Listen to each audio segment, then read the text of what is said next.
جو لوگ کہتے ہیں کہ اہل حدیث کہتے ہیں کہ چوتھے دن تک قربانی درست ہے، جو اب کہتے ہیں کہ تیسرے دن تک قربانی درست ہے، وہ موطا امام مالک میں ہے 1071 نمبر 1071۔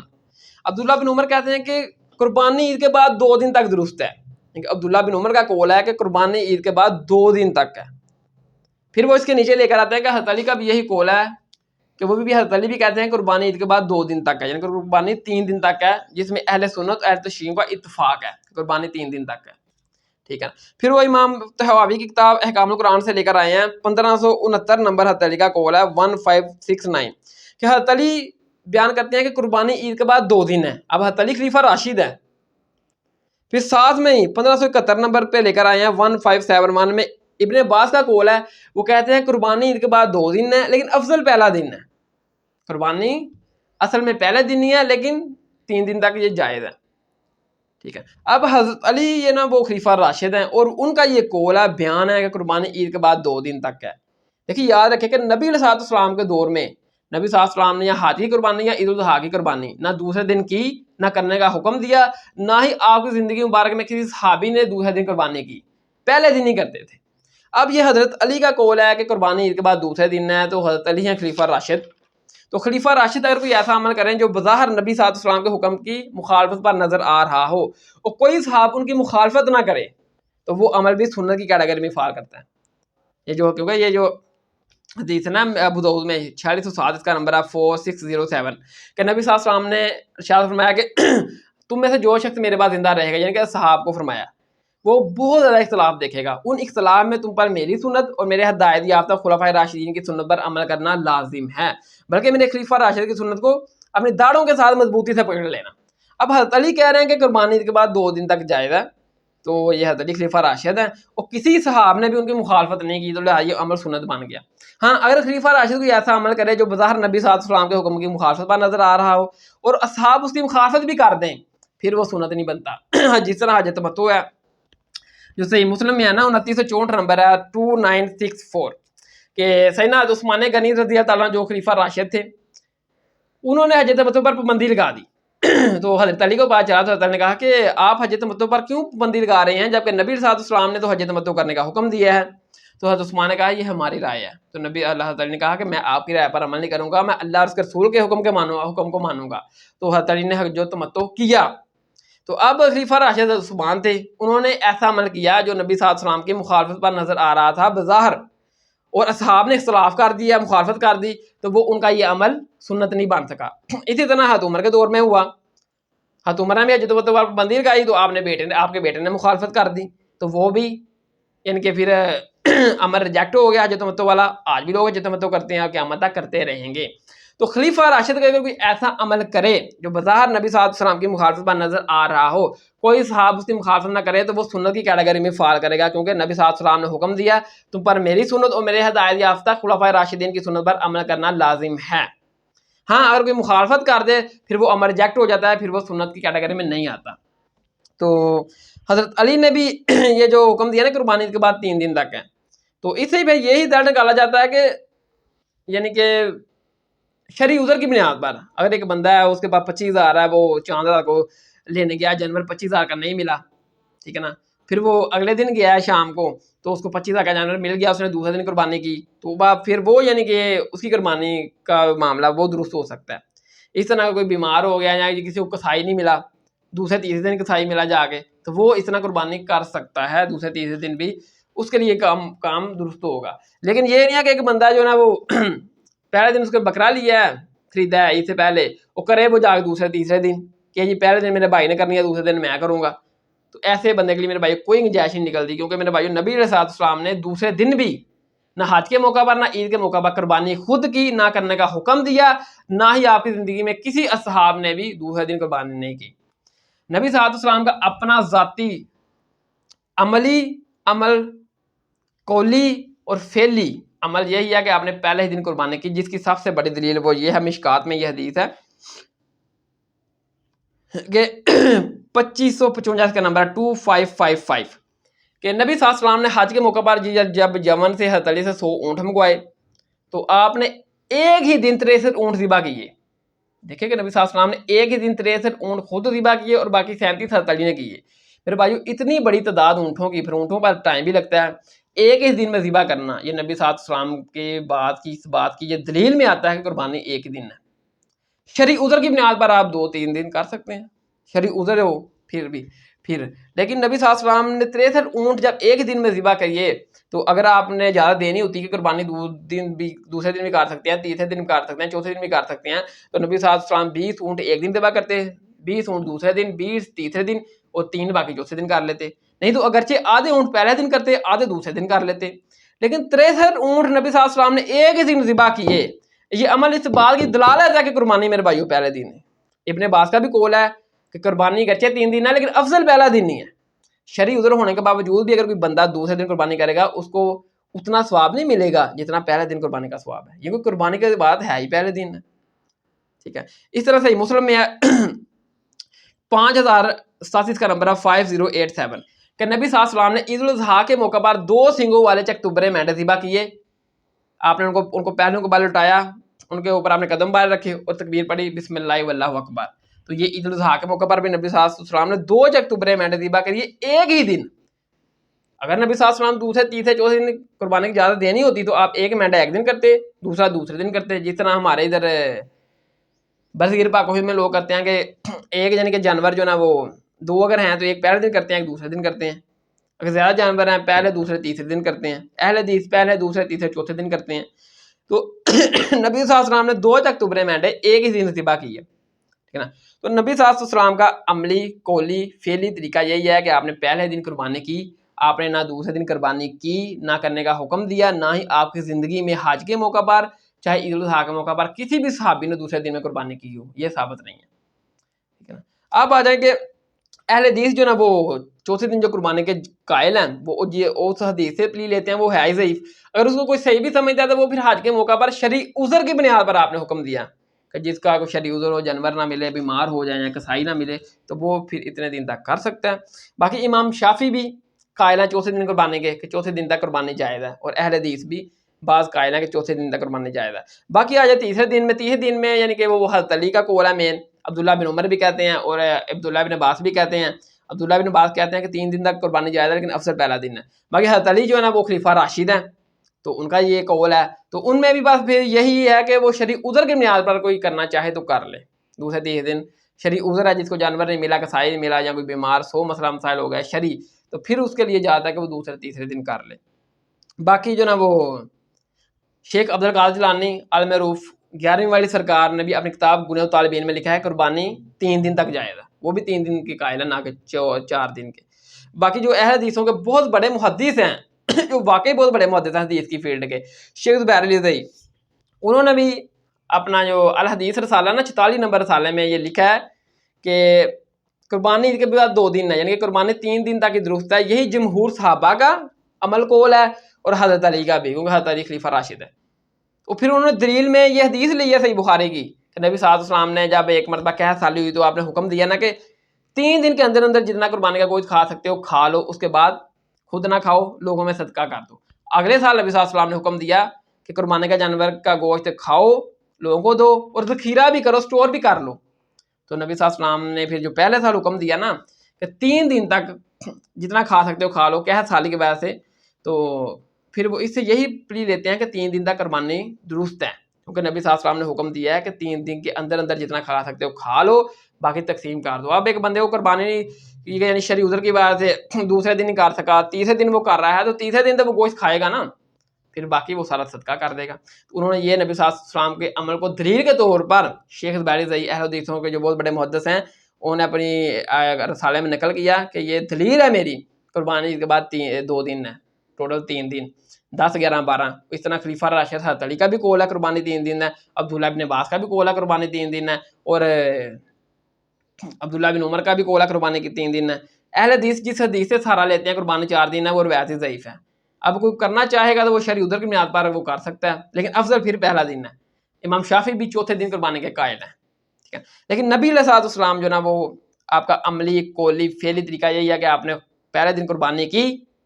نہ دوسرے دن قربانی کی، نہ قربانی کرنے کا حکم دیا، نہ ہی آپ کی زندگی میں کسی صحابہ نے دوسرے دن قربانی کی، نہ ہی کرنے کا حکم دیا۔ فقہی مسئلہ نمبر 25 عید کے دوسرے تیسرے چوتھے دن قربانی کرنے کا مسئلہ درست ہے یا کہ صحیح، اور کیا یہ افسدیت غیر افسدیت کا مسئلہ ہے یا حلال و حرام کا مسئلہ ہے؟ میرے بھائیو اب میں کچھ ایسے دلائل رکھوں گا جو میں نے قربانی کے بارے سے اسٹڈی کی ہیں کہ قربانی صرف پہلے دن ہی ہے، جو شرعی عذر کے بنیاد پر دوسرے دن کرے گا اسی قربانی درست ہوگی، لیکن جو پہلے دن قربانی کرنے کا ثواب ہے اس کو بھی دوسرے دن قربانی تیسرے دن چوتھے دن کرنے کا ثواب نہیں ملے گا، کیونکہ قربانی کا ہے ہی ایک دن۔ کیونکہ نبی علیہ السلام کا اپنے زندگی مبارک میں حج کے موقع پر یا عید الاضحیٰ کے موقع پر قربانی کرنے کا جو عمل ہے وہ پہلے دن ثابت ہے، نہ ہی آپ نے نبی صلی اللہ علیہ وسلم نے خود دوسرے تیسرے چوتھے دن قربانی کی، نہ قربانی کرنے کا حکم دیا، اور نہ ہی آپ کی زندگی میں کسی اصحاب نے دوسرے دن قربانی کی، چاہے حج کے موقع پر ہو یا عید الاضحیٰ کے موقع پر، اور نہ ہی قربانی کرنے کا حکم دیا۔ اب دیکھیں یہ حدیث مشکات میں ہے، جو سب سے بڑی میری دلیل ہے وہ ہے 2555 کا نمبر ہے 2550، کہ حج کے موقع پر جو نبی صلی اللہ علیہ وسلم نے حضرت علی سے جب یمن سے 100 اونٹ منگوائے تو نبی صلی اللہ علیہ وسلم نے 63 اونٹ اپنے مبارک ہاتھوں سے ذبح کیے ایک ہی دن، اور باقی 37 حضرت علی نے ذبح کیے۔ میرے بھائیو 63 اونٹ، ایک اونٹ ذبح کرنے میں بہت وقت چاہیے، ٹھیک ہے نا، 2 4 5 6 گھنٹے چاہیے۔ جو زبردست قسم کی کسائی ہے وہ 2 4 3 ذرا جلدی کر لے، باقی جو عام لوگ ہیں وہ ساری دیہڑی اتار دیتے ہیں، ٹھیک ہے۔ تو نبی صلی اللہ علیہ وسلم کا یہ 63 اونٹ ایک ہی دن میں ذبح کرنے کا یہ عمل اس بات کی دلیل ہے کہ میرے بھائیو قربانی صرف پہلے دن ہے، ورنہ نبی صلی اللہ علیہ وسلم نے تو امت میں آسانی پیدا کرنی تھی نا۔ نبی صلی اللہ علیہ وسلم نے فرمایا کہ اگر مجھے اپنی امت کے اوپر مشقت کا ڈر نہ ہوتا تو میں ان کو ہر نماز کے ساتھ مسواک کرنے کا حکم دیتا اور نماز عشاء کو تخیر سے پڑھنے کا حکم دیتا۔ ہم نے نماز عشاء جلدی پڑھ لیتے ہیں، نبی صلی اللہ علیہ وسلم نے آسانی دی ہے، مسواک نہیں کرتے ہر نماز کے ساتھ، کہ نبی صلی اللہ علیہ وسلم نے آسانی پیدا کی اپنی امت کے لیے۔ اسی طرح میرے بھائیوں پر نبی صلی اللہ علیہ وسلم نے یہ جو حدیث میں 63 اونٹ ایک دن میں ذبح کیے، تو آپ اپنی امت میں آسانی پیدا کرتے، 20 اونٹ پہلے دن کرتے، 20 دوسرے دن، 20 تیسرے دن اور 3 چوتھے دن کر لیتے، یا آدھے ایک پہلے دن کرتے آدھے دوسرے دن کرتے۔ نبی صلی اللہ علیہ وسلم تو امت میں آسانی کے لیے پیدا، یعنی کہ آپ تو امت کے لیے آسانی پیدا کرتے تھے نا ہر معاملے میں، جس طرح نماز کے عشاء کے لیے کی، مسواک کے بارے میں آپ نے ارشاد فرمایا کہ اگر مجھے اپنی امت کے اوپر مشقت کا ڈر نہ ہوتا تو میں حکم دیتا کہ ہر نماز کے ساتھ مسواک کرو، لیکن آپ نے یہ کام نہیں کیا، حکم نہیں دیا، کیونکہ آپ کو اپنی امت سے پیار تھا، خیال تھا، ٹھیک ہے۔ اس طرح آپ نے نمازیں کم کروائیں، 50 سے 5 کروا دیں اپنی امت کی خاطر، حضرت موسیٰ علیہ السلام کے مشورے کے تحت۔ تو نبی صلی اللہ علیہ وسلم نے ہر کام میں آسانی پیدا کی اپنی امت کی خاطر۔ تو میرے بھائیو یہ جو قربانی والا معاملہ ہے کہ حضرت نبی صلی اللہ علیہ وسلم نے ایک دن میں 63 اونٹ ذبح کیے، آپ چاہتے تو آپ آسانی پیدا کرتے نا، 2 دن 20 پہلے دن کرتے، 20 دوسرے دن، 20 تیسرے دن، 20 باقی 3 چوتھے دن کرتے، لیکن نبی صلی اللہ علیہ وسلم نے 63 اونٹ ایک دن میں ذبح کیے۔ یہ اس بات کی دلیل ہے کہ قربانی صرف پہلے دن ہے، دوسرے دن تیسرے دن چوتھے دن کوئی قربانی نہیں ہے میرے بھائیو، جو بندہ جان بوجھ ہی کرتا ہے۔ ہاں شرعی عذر کی بنیاد پر اگر کسی کو کرنے پڑ جاتا ہے تو اس کے لیے پھر کوئی گنجائش نکل آتی ہے۔ تو حج کے موقع پر نبی صلی اللہ علیہ وسلم نے 63 اونٹ ایک ہی دن میں ذبح کریے، اور دوسرے وہ عید الاضحیٰ کے موقع پر بھی نبی صلی اللہ علیہ وسلم نے پہلے دن قربانی کی۔ یہ حدیث مسلم میں ہے 5037 کا نمبر ہے 5087، کہ نبی صلی اللہ علیہ وسلم نے 2 چکتبرے مینڈے عید الاضحیٰ کے موقع پر ذبح کیے، ٹھیک ہے نا، 2 چکتبرے مینڈے اور ایک ہی دن کیے۔ اگر نبی صلی اللہ علیہ وسلم یعنی کہ دوسرے دن قربانی کی اجازت دینی ہوتی تو آپ 1 چکتبرہ مینڈا پہلے دن ذبح کرتے، ایک دوسرے دن کر لیتے، جس طرح ہمارے ادھر کرتے ہیں، اگر 2 بکرے لیے ہیں تو ایک پہلے دن کرتے ہیں، ایک دوسرے دن کرتے ہیں، لیکن نبی صلی اللہ علیہ وسلم نے دونوں ایک ہی دن ذبح کیے۔ یہ بھی اس بات کی دلیل ہے کہ قربانی ہے ہی پہلے دن، ٹھیک ہے نا۔ تو نبی صلی اللہ علیہ وسلم کا اپنا جو عمل ہے حج کے موقع پر ہو یا عید الاضحیٰ کے موقع پر ہو، قربانی کرنے کا عمل وہ صرف پہلے دن ہے، نہ آپ نے خود دوسرے دن قربانی کی، نہ قربانی کرنے کا حکم دیا، نہ آپ کی زندگی مبارک میں چاہے حج کے موقع پر ہو یا عید الاضحیٰ کے موقع پر ہو کسی صحابہ نے دوسرے دن قربانی کی، نہ قربانی کرنے کا حکم دیا، ٹھیک ہے۔ اب جو اہل حدیث ہیں وہ چوتھے دن تک قربانی کرنے کے قائل ہے، ٹھیک ہے نا۔ وہ حدیث پیش کرتے ہیں مسند امام احمد سے 16153 نمبر 16153، کہ جبیر بن مطعم اس کے راوی ہیں، وہ بیان کہتے ہیں کہ نبی صلی اللہ علیہ وسلم نے فرمایا کہ تمام ایام تشریق قربانی کے دن ہے، ٹھیک ہے نا۔ اس کا ایک اور طریقہ ہے جو سنن کبریٰ البیہقی میں ہے 19247 نمبر ہے 19247، کہ نبی صلی اللہ علیہ وسلم نے حکم دیا کہ تمام ایام تشریق قربانی کے دن ہے۔ تو یہ حج کے موقع پر نبی صلی اللہ علیہ وسلم نے حکم دیا۔ تو یہ دونوں طریق جو ہے نا جبیر بن مطعم سے ہے، تو یہ مرسل ہے، یہ ضعیف ہے، یہ ثابت نہیں ہے۔ اہل حدیث کو دلیل پیش کرتے ہیں لیکن یہ ثابت نہیں ہے حدیث، یہ ضعیف ہے، تو یہ دلیل بن نہیں سکتی ضعیف حدیث، ٹھیک ہے۔ لیکن بہرحال کیونکہ ان کی دلیل ہے وہ اس کو صحیح سمجھتے ہیں،